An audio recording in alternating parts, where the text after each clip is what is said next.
Peace to the family. Was goody? It's your boy back with another episode. You know, I'm the one and only Jody Wins. And today we finna be talking about what happened in sports yesterday night. You know, we had a Monday night football game, Texans versus the Cowboys. We had some NCAA college basketball. You know, we had the NBA. You know, got some news on inside the NBA and the WNBA. We just gonna get into it. You know, my tablet dead again. I forgot the charger just over there and my laptop. So I just wrote down some notes. We're gonna get it popping.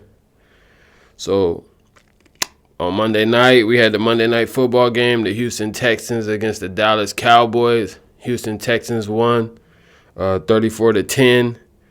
That boy C.J. Stroud threw for 257 yards and had one interception.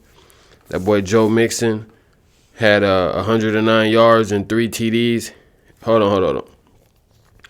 For the Texans to win without the quarterback scoring points is wild to me. And what's even more wild is how ironic it's the Dallas Cowboys that allowed it. That's how trash they are this year, yo. This shit is crazy. C.J. Stroud threw for 257 yards, no touchdowns, 1 interception. Joe Mixon rushed for 109 yards, 3 TDs. For the Cowboys, like I said, they only scored 10.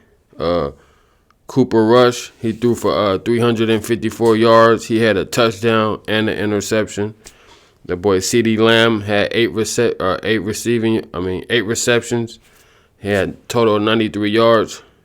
As a whole team, the Cowboys only rushed for 64 yards, yo. That shit is crazy. That shit is unacceptable. You ain't winning no games where your whole team rushed for 64 yards and the opposing team only had one guy that rushed for 109 yards. So this one guy rushed for more yards than your whole team. Yeah, the Cowboys, you know, season looking wicked. It's over for them niggas, you know. I feel sorry for Jerry Jones. You know, they haven't won since the 90s. You know what I mean? And since then, Jerry Jones has spent the most money on talent, and none of them niggas is getting it done. It's crazy. You know, I feel sorry for the fans, even though the Dallas Cowboy fans are probably like some of the most annoying fans in the whole world. It's between them and the LA Lakers. They both of those franchises got the most annoying fans in the world. But I respect it because they always riding for their team.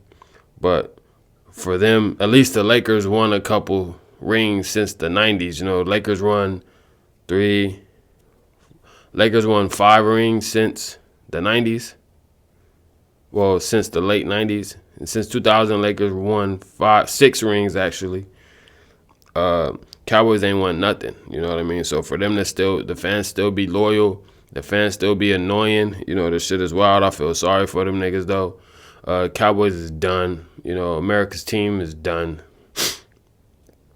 They gonna have to figure it out, yo, because it's pretty wild. And my parents is Cowboy fans, you know, my cousins Cowboy fans. You know, and I hear they mouth every single year. They got jerseys. You know what I mean? They go all out for these games, and it's not happening. You know what I mean? It's not happening. But that was Monday Night Football. You know, like I said, they only rushed for 64 yards. Texans improved to 7-4. Cowboys dropped to 3-7. So you know they done. You know, they done. We're going to get into some women's college basketball. LSU, number 7 ranked LSU, went against Troy. LSU won 98-59. LSU Tigers improved to 5-0. And Troy, they dropped to 1-4. Flau'jae, that girl Flo had 27-9-5. And Anisha added, she had 23-13. They was cooking, yo. Like, I don't really see nobody stopping LSU. They still picking up where they left off with Angel Reese. Without Angel Reese, now they 5-0, you know what I mean? Troy, they like an AAU team out there, elementary school team out there. Uh, I mean, it's a dry season. Nobody give a fuck about them anyway. No disrespect, but y'all not nothing. They shot for 31% from the field, and they shot 18% from the three. That's unacceptable. No matter what grade you in, you know what I mean. That's unacceptable. 18% from the three. Y'all should have just stopped shooting. But Troy, yeah, they nothing. They gonna have to. Everybody on that team better have good academics, good grades, because y'all all graduating. Y'all not going to the league. Now we're going to get into some NBA. The Hawks win against the Kings. Hawks won 109-108. Hawks improved to 6-8. Kings dropped to 8-6.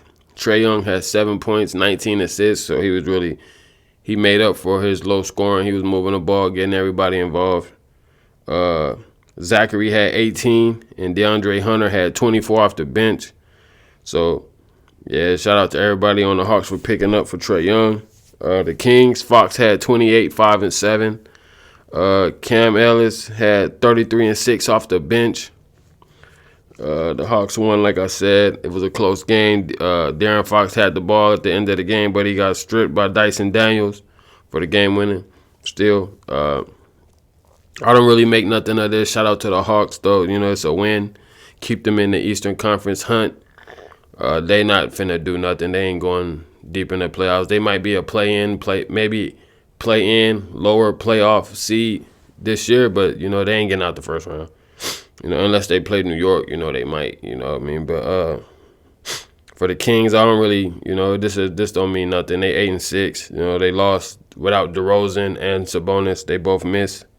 Fox is still hooping. Fox trying to be All-NBA. I can see him doing that. He might have to leave Sacramento to do that because, Sacramento not a high market, and there's other guards in higher markets that's balling also. But I don't really see nothing to worry about for the Kings. They minus DeRozan, minus Sabonis. That's that's a lot of points. That's a lot of production. And so yeah. Don't really get too involved in this. It is what it is. It's just a game. The Magic went against the Suns. The Magic beat the Suns 109-99. The Magic improved to 9-6. Suns dropped to 9-6. The Suns is 1-5 without KD. Yo, that shit is crazy. The Suns started off so good, but Wagner had for the Magics. Wagner had 32, 5 and 8. Anthony Black had 20 and 9 off the bench for the Suns. Tyus Jones had 18 and 8. Booker had 17 and 5, and Grayson Allen had 17 points. Like I said, the Suns is 1-5 without KD. Shit looking real wicked over there. It's just crazy because the Suns started off so good. They was leading the West with them and the Warriors leading the West, and now that KD got injured with the calf strain, they 1-5 without him. Mike Budenholzer gonna have to figure it out because shit looking real nasty out there. KD my favorite player, so I'm trying to. I would like for the Suns to make a run at the championship, get a ring, but for them to be heavily relying on a 36-year-old Kevin Durant, even though Kevin Durant is still hooping, he in my top 3 for the MVP race this year. KD, AD, Joker. The Suns got to figure it out, yo. The shit is getting real crazy. Booker, he had 44 last game against the Wolves. They still lost. Bill didn't play this game. KD didn't play this game. I don't know what it is with Bill. I'm not a fan of the Bradley Beal. I'm not a fan of that trade. I think they need to try to get rid of Bradley Beal. That's just my opinion. Try to trade him to Brooklyn for Ben Simmons and Cam Thomas. And then let Cam Thomas come off the bench. Don't resign Ben Simmons because this is last year on his contract. Free up that cap space and then try to get somebody else. But, the Suns going to have to figure this shit out because shit getting real scary out there. The Bucks beat the Rockets 101-100. The Bucks improved to 5-9. Rockets dropped to 10-5. Giannis had 20 and 13. Lopez had 27 and 10. Dame had 18 and 10. And the game-winning layup. Shout out to Dame. You know, this is his first game back since being injured. For the Rockets, Fred VanVleet had 26, 6, and 5. Jalen Green had 21 and 9. And Sengun had 18, 7, and 5. Yo, it's kind of scary. It's wild that the Rockets is 10 and 5. They going unnoticed, but they 10 and 5. You know, I never would have thought this Rockets team was gonna start off that good. They out here hooping. They like I said, their record is better than the Milwaukee Bucks, and Milwaukee got Giannis, Dame, Lopez, Portis. They got Gary Trent Jr. They got a little squad. But the Rockets out here hooping this year. So you know, as long as they keep playing how they playing, I can see the Rockets making the playoffs. They've been making strides. They've been getting better every year. For the Bucks, you know, it's scary that y'all got to get this. The game is this close against this young squad. For y'all to have Giannis, Dame, Brooke, you know, Doc Rivers the coach, Ham is the assistant, you know what I mean? Y'all still having these close games with these young teams that y'all was supposed to annihilate, but y'all going to have to figure it out. You know what I mean? I think they're going to have to bring the nasty back. But, yeah, Bucks got the win. But like I said, this shit is real spooky out there. They're going to have to figure this shit out because they was supposed to be a top team in the East. And it's not even looking like that. They're not even a top team in the league now. But we're going to move to the next one. The Heat beat the Sixers 106-84. You know what I mean? Heat improved to 6 and 7. Sixers dropped to 2 and 11. And that boy Jimmy B had 30 and 10 with the red hair. That nigga was out there cooking. Hero had 18, 5 and 5. You know, shout out to them. They've been hooping low key. But for the Sixers, that boy McCain had 20 points. McCain, the nigga with the nails. And I gotta say that because most of y'all don't even know his name, but if I say the nigga that be painting his nails, y'all like, oh, I know who he is. Yeah, McCain had 20 points. He been hooping. You know, since Maxey been out, he been hooping. He been stepping up. He probably been the most consistent player on the 76ers since Maxey. You know what I mean? So, yeah, McCain had 20. PG had 18, 6, and 5. And B had 11, 8, and 5. They going to have to figure this shit out. It's nasty out there in Philadelphia. They 2 and 11. Like I said, they were supposed to be one of the top teams in the East. They're not even a top team in the league. They probably got the worst record in the NBA. Granted, their stars been injured. First Embiid and PG was out. Then PG came back.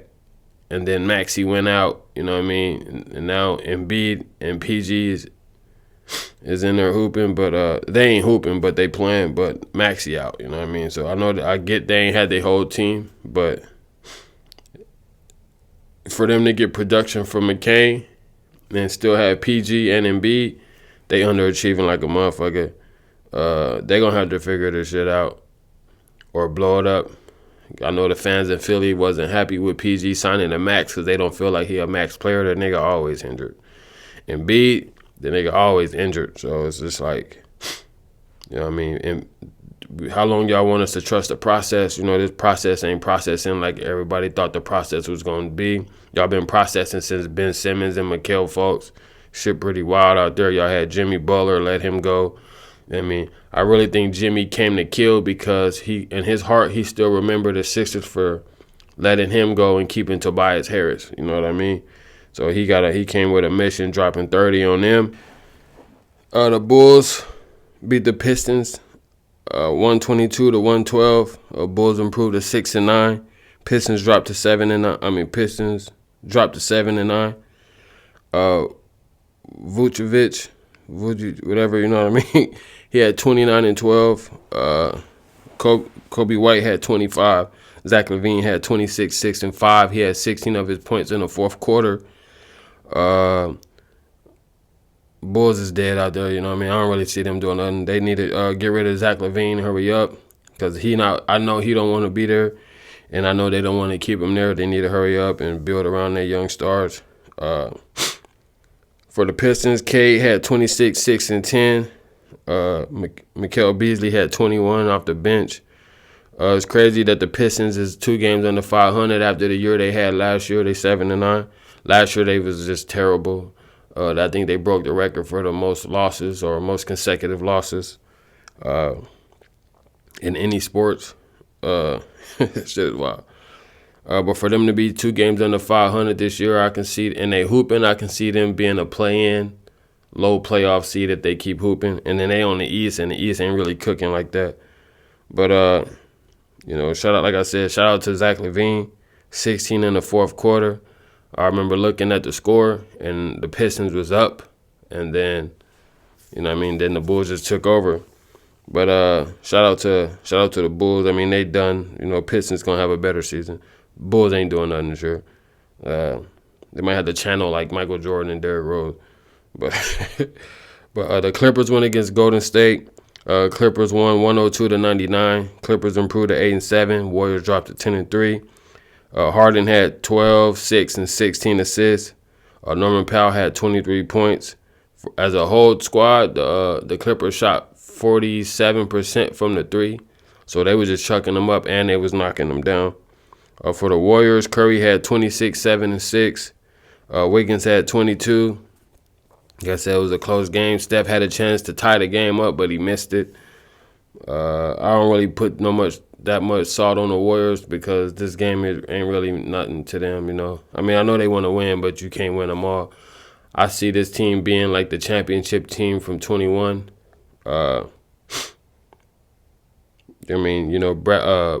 Buddy Hield didn't score that much. He had a terrible night shooting. I think he was like 2 for 8. He didn't really do nothing.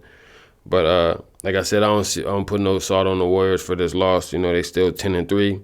The Clippers without Kawhi Leonard, they gonna ball. James Harden gonna do what he got to do to have your team in a position. Damn, I gotta sneeze. James Harden gonna do what he got to do to have his team in a position to win. Shout out to James Harden for becoming the number 2, passing Ray Allen, and becoming second in all-time threes. He ain't going to pass Steph Curry, though. But it's crazy because all James Harden threes, none of them is just catch and shoot. They all was dribble, break down the defender, step back, 3. Break down the defender, step back, 3. And for him to be able to be number 2 after the career he had, he didn't start in OKC. He came off the bench. He went to Houston. And was just, excuse me. He went to Houston and was just cooking. So, shout out to James Harden. At one point when he was in OKC, Westbrook, KD, and James Harden was my favorite, top 3 favorite players. To see them spread it out over the years and where they at today, all of them MVPs. Shout out to them. But shout out to James Harden for becoming number 2. He ain't going to pass Steph Curry, but like to me, I think James Harden might be like top 3 shooting guards. I know they got Kobe, I know they got Jordan. I know it's Jordan, Kobe, Dwayne Wade in there, Iverson in there, but I think James Harden is better than Dwayne Wade and Allen Iverson. Remember Dwayne Wade had Shaq, back when it was still a big man's league. And then Dwayne Wade had LeBron and Chris Bosh, healthy. I know James Harden has some players, but he ain't have no healthy players, But shout out to James Harden. Let me see what else I got going on over here. Like I said, y'all, my tablet over there dead. It's charging. I could probably use it right now, but I ain't finna get up. So inside the NBA, TNT's inside the NBA, they might be moving to ESPN, ABC. I think I read some. I don't know if it's for sure, but I think I read something that said that. And it's good because I think they need to keep that squad together. I think if it's on ABC, ESPN, there might be some changes because ESPN is Disney. You know what I mean? They are Disney owned, and Disney don't let you talk like that. You know what I mean?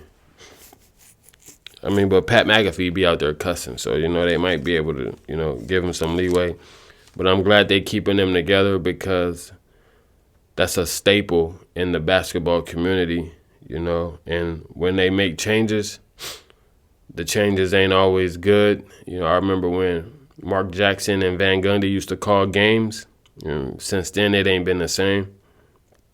You know what I mean? But shout out to Shaq, Chuck, Ernie, Kenny. I think Jamal Crawford was even on there. Jamal Crawford got better as an analyst. Yeah, shout out to them for keeping it together. Hopefully they stay together. Hopefully this ain't just no fake news, and they are really moving to ESPN or ABC, one of the two. And then we're going to get into the WNBA. So the Dallas Wings got the number 1 pick in the lot, and the Dallas Wings got the number 1 draft pick for the WNBA. And Paige is the number 1. Paige is the projected to be the what the fuck? Paige is projected to be the number 1 pick. So for Dallas Wings to draft her would be nice, because then she'll be paired up with Arike Ngumbawambe, I think that's how you say her name. That'd be a nice little duo. I think I also read something that Paige would rather go to the LA Sparks, but I think Dallas should get her, and so she can pair with Arike. I think Arike is the best guard in the WNBA. She'd be killing. She'd be cooking out there. And to pair her with another guard that can facilitate and score, I think that'd be nice. So yeah, shout out to the Wings for getting the number 1 pick. Hopefully Paige is the number 1 pick, and they can build from there. She's gonna be cooking. I'm still waiting for the GOAT to get into the WNBA. Juju Watkins, she gonna tear it. She gonna take over the league, because she the best one out of all of them. But yeah, that's it for tonight. That's it for today's episode. We still, like I said, I'm still out here learning. I got episodes that I ain't uploaded. You know what I mean? We still out here learning. I'm still out here editing. I'm still out here making changes to the room. I'm looking for co-hosts. A couple different people up here so we can have more personality, because I can't make myself laugh because I already know how funny I am. But we're going to get it. We're going to figure it out, so I want to thank y'all for tuning in. I'll see y'all tomorrow. Yeet.